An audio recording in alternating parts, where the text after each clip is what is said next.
नमस्कार, स्वागत है आपका प्राइम टीवी में और मैं हूं आपके साथ स्वप्निल यादव। वक्त हो चला है प्राइम उत्तर प्रदेश का, तो रुक करते हैं यूपी की खबर की ओर। एक तरफ उत्तर प्रदेश में लोकसभा चुनाव के फेज 2 के लिए नामांकन 28 मार्च से शुरू हो गया है, तो वहीं चुनाव आयोग पहले ही नामांकन प्रक्रिया का नोटिफिकेशन जारी कर चुका है। आपको बता दें कि दूसरे चरण के चुनाव के लिए 26 अप्रैल को वोटिंग होगी। वहीं दूसरे चरण में वेस्ट यूपी के 8 जिलों में लोकसभा चुनाव होना है। इसमें मेरठ, अमरोहा, बागपत, गाजियाबाद, नोएडा, बुलंदशहर, अलीगढ़ और मथुरा शामिल हैं, जहां भाजपा ने सभी 8 सीटों पर प्रत्याशियों की घोषणा कर दी है। वहीं सपा बसपा ने अभी पूरे पत्ते नहीं खोले हैं। सभी जिलों में नामांकन प्रक्रिया पूरी कराने के लिए सारी तैयारियां हो गई हैं। वहीं आपको बता दें कि इन 8 सीटों पर आज से नामांकन शुरू होकर 4 अप्रैल तक नामांकन दाखिल होगा। वहीं अगर बात की जाए 5 अप्रैल की, तो 5 अप्रैल को नामांकन पत्रों की जांच होगी। वहीं 8 अप्रैल को नाम वापसी की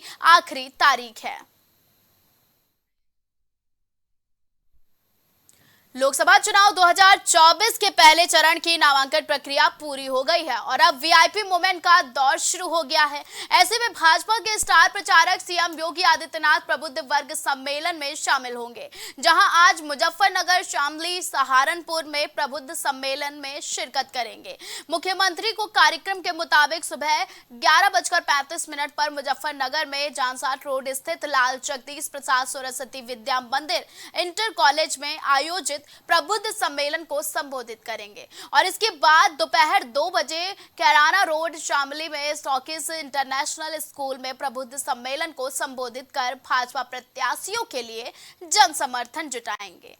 इसके अलावा शाम 4 बजे सीएम जनमंच प्रेक्षागृह सहारनपुर में आयोजित प्रबुद्ध सम्मेलन को संबोधित करेंगे। वहीं आपको बता दें कि शाम 4 बजे जनमंच प्रेक्षागृह सहारनपुर में सम्मेलन होगा, जिसमें सीएम शिरकत करेंगे। तो लोकसभा 2024 के चुनाव की हुंकार देखने को मिल रही है और यूपी के यानी कि पश्चिमी यूपी की सीटों पर खासा फोकस भारतीय जनता पार्टी रख रही है। ऐसे में बीजेपी के स्टार प्रचारक सीएम योगी आदित्यनाथ का आज 3 जिलों में दौरा है। पहला मुजफ्फरनगर, दूसरा शामली और तीसरा सहारनपुर। सबसे पहले सीएम योगी आदित्यनाथ मुजफ्फरनगर जाएंगे और उसके बाद शामली और शामली के बाद सहारनपुर में प्रबुद्ध सम्मेलन को संबोधित करेंगे और जन सैलाब को भारतीय जनता पार्टी की नीतियां बताएंगे। 2024 लोकसभा चुनाव की तैयारियों में जुटी बहुजन समाज पार्टी चुनावी शंखनाद करने को तैयार है। खास बात तो ये है कि इस बार चुनावी शंखनाद बीएसपी के नेशनल कोऑर्डिनेटर आकाश आनंद करेंगे। बीएसपी ने कार्य योजना बना ली है और जल्द ही इस पर अमल भी किया जाएगा। आपको बता दें कि बसपा चीफ मायावती ने लोकसभा चुनाव की कमान आकाश आनंद के हाथों में सौंपी है। बसपा सुप्रीमो मायावती ने आकाश आनंद पर भरोसा जताया है और 24 के चुनाव का शंखनाद करने के लिए उन्हें आगे किया है। उत्तर प्रदेश में आकाश आनंद 6 अप्रैल से रैलियों का आगाज करेंगे। वहीं मिली जानकारी के अनुसार आकाश आनंद लगभग 25 रैलियां उत्तर प्रदेश में करने की तैयारी में है। 6 अप्रैल से 1 मई तक लगातार आकाश आनंद यूपी में रैलियां करेंगे। वहीं आपको बता दें कि बसपा चीफ मायावती ने ऐलान किया है कि 24 का लोकसभा चुनाव बसपा अकेले ही लड़ेगी। सुल्तानपुर के मोतीगरपुर थाना क्षेत्र में बीती रात पुलिस और बदमाशों के बीच में मुठभेड़ हुई। आपको बता दें कि पुलिस चेकिंग कर रही थी और इस दौरान मुखबिर से पुलिस टीम को इनपुट मिला, जिस पर पुलिस ने घेराबंदी की। पुलिस ने बाइक से आते हुए संदिग्धों को रोका तो बदमाशों ने पुलिस पर फायरिंग कर दी। वहीं पुलिस की जवाबी कार्रवाई में एक बदमाश के पैर में गोली लग गई, जबकि दूसरा मौके से अंधेरे का फायदा उठाकर फरार हो गया। तभी आगे उसे जयसिंहपुर पुलिस ने घेर कर गिरफ्तार कर लिया। गोली लगने से घायल हुए बदमाश की पहचान गोसाईगंज थाना क्षेत्र के निवासी मान सिंह के रूप में हुई है और उस पर 15,000 रुपए का इनाम भी पुलिस ने घोषित कर रखा था। आज दिनांक 27 मार्च 24 को थाना मोतीगरपुर क्षेत्र में शाम की चेकिंग के दरमियान बदमाशों ने पुलिस पार्टी पर फायर कर दिया। आत्मरक्षार्थ पुलिस पार्टी ने भी फायर किया, जिसमें एक बदमाश मान सिंह को पैर में गोली लगी। उसके पास से एक अवैध तमंचा एवं कारतूस बरामद हुआ। दूसरा बदमाश अखंड प्रताप वहाँ से भाग निकला। जिसका पीछा थाना जयसिंहपुर की पुलिस ने किया और उसे अरेस्ट कर लिया। मान सिंह थाना जयसिंहपुर क्षेत्र से लूट में वांछित अभियुक्त था एवं 15,000 का पुरस्कार घोषित अपराधी था। लोकसभा चुनाव को लेकर प्रशासन अलर्ट मोड में आ चुका है, जहां लखनऊ की डीसीपी सेंट्रल रवीना त्यागी ने कहा कि राजधानी में तमाम आयोजन करने को लेकर परमिशन अब ऑनलाइन लेनी होगी, ऑफलाइन परमिशन मान्य नहीं होगी और इस नई व्यवस्था के लिए पुलिस ने लोगों का सहयोग और सुझाव भी मांगा है। नमस्कार। लखनऊ पुलिस लखनऊ जनपद वासियों के लिए बेहतर नागरिक सेवाएं मुहैया कराने के लिए प्रयासरत है और प्रतिबद्ध है। इसी क्रम में कार्यक्रमों की अनुमति को सुविधाजनक बनाने के लिए एक नई प्रक्रिया अपनाई जा रही है। यदि आप कोई कार्यक्रम आयोजित करना चाहते हैं, जैसे कि यात्रा, धार्मिक कार्यक्रम, कोई सभा, मैराथन, दौड़ या प्रदर्शन आदि, तो लखनऊ पुलिस की ऑफिशियल वेबसाइट lakhnaupoli.up.gov.in पर लॉगिन करिए। नागरिक सेवाओं शीर्षक के अंतर्गत आप अनुमति की प्रक्रिया के लिए आवेदन की कार्रवाई पूर्ण कर सकते हैं। महत्वपूर्ण बात यह है कि 1 अप्रैल 2024 से ऑनलाइन आवेदन ही अनुमन्य होंगे, ऑफलाइन आवेदन मान्य नहीं होंगे। यदि इस प्रक्रिया को पूर्ण करने में आपको किसी तरीके की कोई समस्या आती है तो दिए गए नंबरों पर आप संपर्क कर सकते हैं। आगामी लोकसभा निर्वाचन 2024 के मद्देनजर महारौनी एसडीएम और सजौना पुलिस ने केंद्रीय सशस्त्र बल के साथ थाना सजौना क्षेत्र में फ्लैग मार्च किया। क्षेत्र के समस्त संवेदनशील पोलिंग बूथों पर फ्लैग मार्च कर जनता को सुरक्षा का एहसास कराया गया। वहीं इसके साथ ही फ्लैग मार्च के दौरान मतदान केंद्र एवं क्षेत्र का भ्रमण करते हुए आम जनता से बातचीत कर चुनाव के दौरान शांति व्यवस्था बनाए रखने और पुलिस प्रशासन का सहयोग करने, भयमुक्त होकर मतदान करने की अपील की है। फ्लैग मार्च के दौरान केंद्रीय सशस्त्र के कंपनी कमांडर संजीव झा, थाना अध्यक्ष सौजना, स्वाति शुक्ला व अन्य अधिकारी और फोर्स मौजूद रहे। जालौन के गांव आटा में महिला की हत्या का मामला सामने आया है। आपको बता दें कि महिला का गांव के एक युवक से प्रेम प्रसंग चल रहा था। युवक ने महिला को मिलने के लिए बुलाया और उसी दौरान किसी बात को लेकर महिला से झगड़ा हो गया। इससे गुस्साए युवक ने महिला को एक के बाद एक कुल्हाड़ी से काट दिया, जिसकी वजह से महिला की मौके पर ही दर्दनाक मौत हो गई। वहीं ग्रामीणों ने घटना की सूचना पुलिस को दी। मौके पर पहुंची पुलिस ने शव को कब्जे में लेकर पोस्टमार्टम के लिए भेज दिया है और इसी के साथ आरोपी युवक को गिरफ्तार भी कर लिया है। जिला जालौन में थाना आटा में सूचना प्राप्त हुई थी एक मर्डर की। इस सूचना पर तत्काल आटा पुलिस, एसओजी, सर्विलांस व फील्ड यूनिट को मूव कराया गया। मौके पर जो फर्स्ट इन्फॉर्मेशन प्राप्त हुई है उसके अनुसार एक 50 वर्ष की महिला है जिनकी हत्या की गई है। उसकी हत्या उसी के गांव आटा, कस्बा आटा के मित्र मोहल्ले में रहने वाले द्वारा की गई है, जिसकी उम्र करीब 32 वर्ष है। जो सूचना मिली है उसके अनुसार जो महिला मृतक है उसके दोस्त ने, मित्र ने उसको गांव के बाहर जंगल में बुलाया था। वहां उनके बीच कोई वाद विवाद हुआ, जिसके बाद उस युवक ने उस महिला की हत्या कर दी।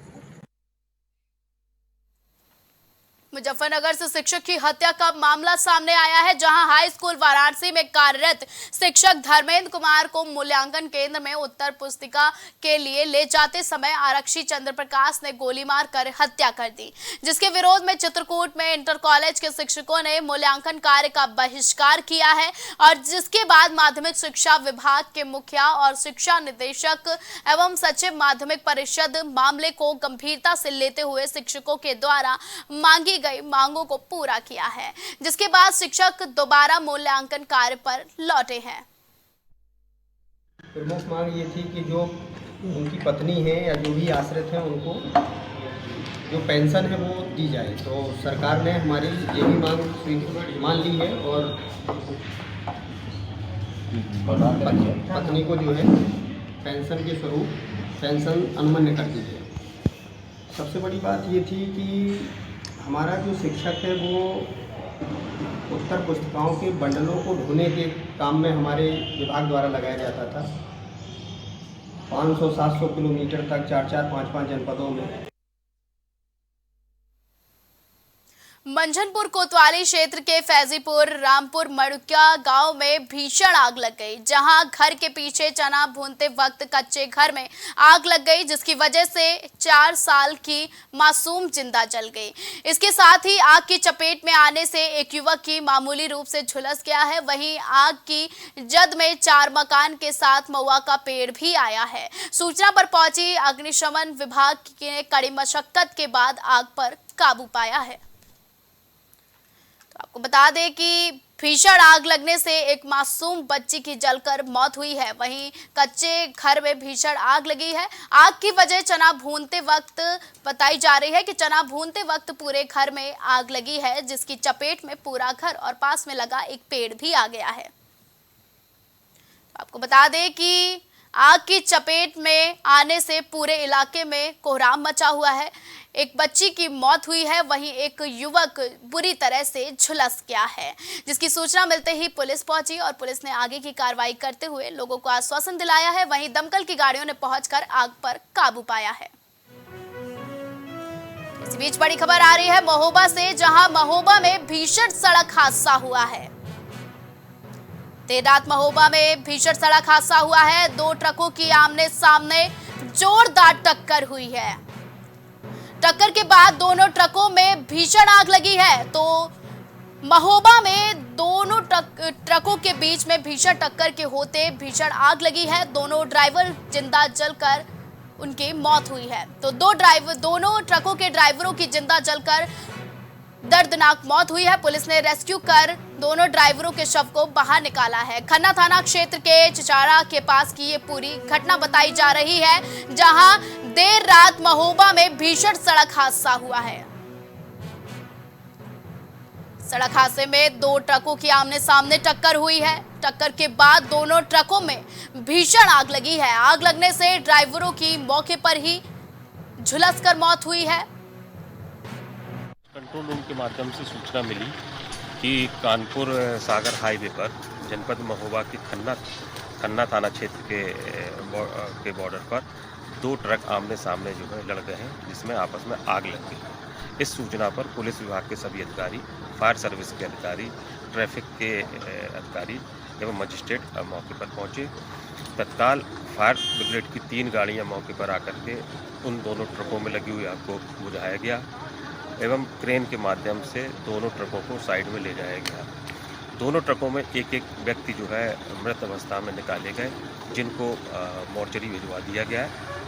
पंचायतनामा पोस्टमार्टम की कार्रवाई सुबह की जाएगी और वर्तमान में हाईवे को चालू करा दिया गया। कोई लाइन ऑर्डर की समस्या नहीं। यूपी की खबरों में फिलहाल के लिए बस इतना ही। हमें दीजिए इजाजत और आप देखते रहे प्राइम टीवी।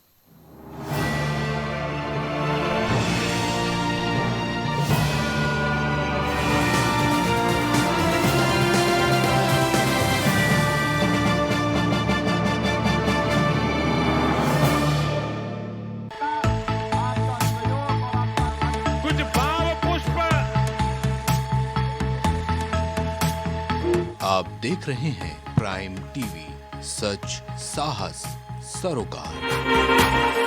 प्रॉब्लम्स थी जो मेरे को स्टेप्स चढ़ते हुए प्रॉब्लम थी, वो अब I think so 70% is improved. ठीक है, मेरे को एंकल में प्रॉब्लम थी एंड मेरे को नसेस मसल्स प्रॉब्लम थी, जो मसल्स में काफ़ी पेन रहती है, जो अब की इस टाइम पर एक बार ही मैंने लिया। मैं लास्ट टाइम आया था, उसके बाद मैं अब दोबारा लाया हूँ, तो एज ए 70% इज इम्प्रूव्ड, जो कि डॉक्टर नहीं कर सका।